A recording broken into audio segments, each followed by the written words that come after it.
So, in the Department of Future Proofs Past, that is basically a cold reading trick. That's all that is. I don't necessarily have the power to affect all the time. I know that there are some things that I've definitely manifested. But more often than not, more of what I get is um, prediction or like a remote view kind of thing. So, if at approximately the moment that Stan Lee was dying, I donned an orange glove and put my hand in a fire, it is not so much that I caused the death of Stan Lee as much as I was subconsciously keyed into the fact that a death related to something that I was making a joke about was happening, but I was not consciously aware of it. I am never, ever aware if I have these impulses and urge to speak a thing or a thing comes to mind that is relevant, and later on it's like, oh, look.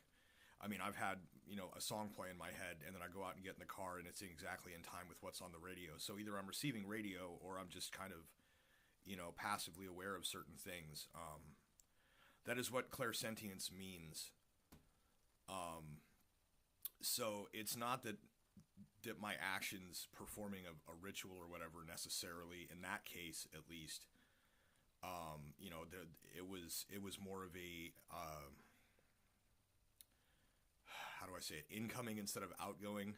I was receiving, I was not sending.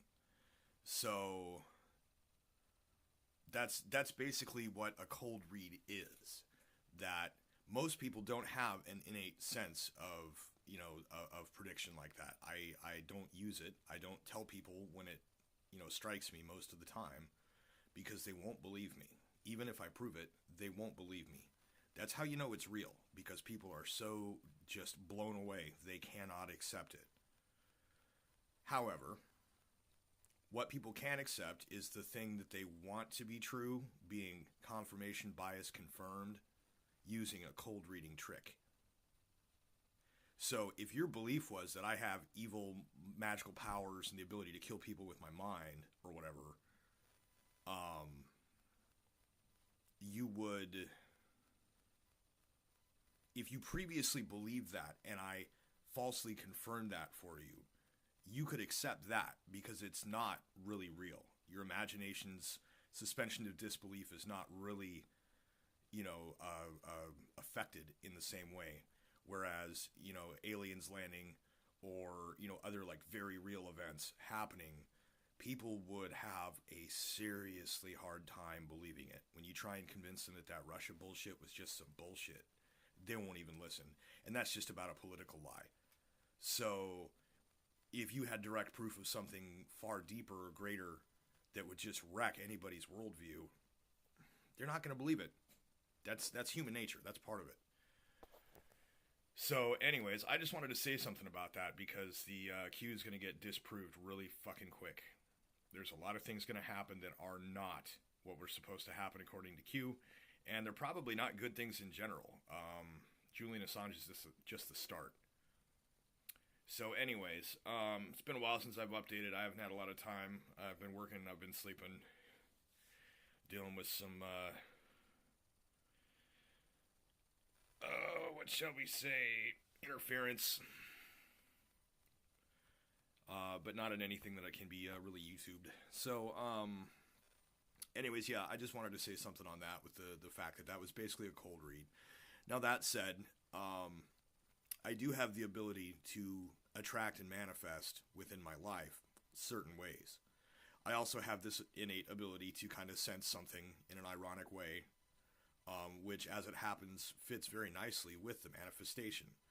That said, I don't know that anyone has ever died because of something I've manifested. I'm not sure it works that way. I think there are do no harm protections somehow in whatever mechanism it is that runs that. And I know that sounds contradictory to the fact that I was just talking about cold reading, but we do have a divine connection to the universe, every one of us, if we know how to access it.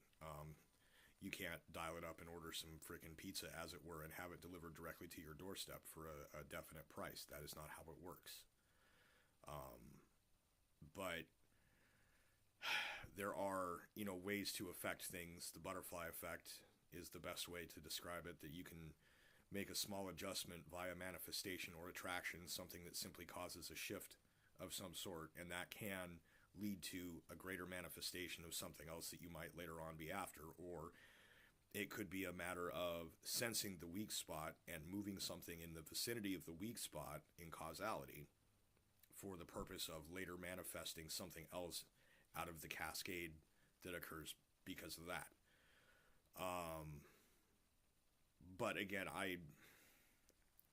to my knowledge, have not actually had this ability or this technique or whatever result in something like a fatality. Maybe those are collateral to some of the changes, but typically, it's one of those things where if a person's going to not pay attention in traffic, or a person's going to do something within the course of their work that is sloppy and irresponsible,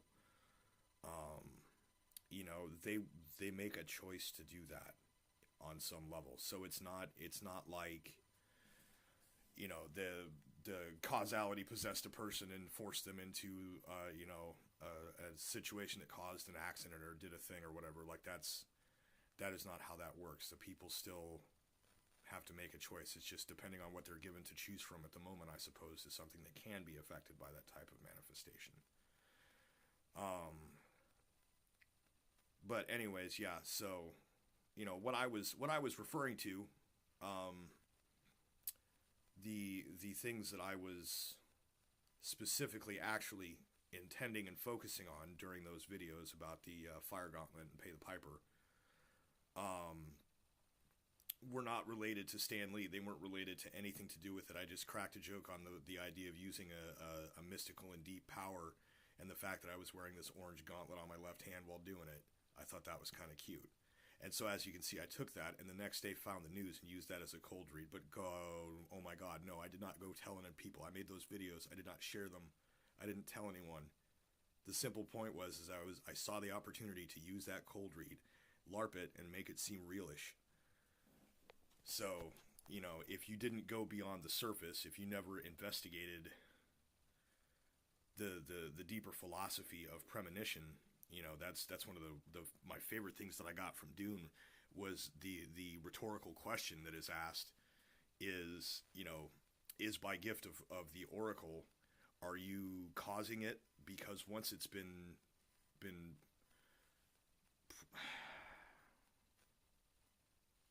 pre-monitored, I think that's the word for using premonition. When you first, if you're looking into the future and you solidify an event through seeing it, you increase the chance of it occurring generally. That's the idea that any time travel to the future will cause a self-loop when you return, that there will be a paradox loop no matter what. Or that things you try to avert because you've seen it happen only happen anyway because you try and avert them. So the idea is that you maybe solidify an event occurring because you had witnessed it with the oracular power. This is why I don't ask specific future questions if I use my tarot. I barely use it at all, ever. And typically if I do, I use it more as an ink cloud or smoke screen, oracularly speaking, which is another really brilliant thing I got from Dune. But the question that they raised was, do you cause it by solidifying that causality, or do you simply predict it? Or is it both? By predicting, you solidify the causality. Seems to be the way it works. That's why it's best not to try. Why always you hear, best not to know about your own future and stuff. That's why. There are all kinds of causality issues that could occur.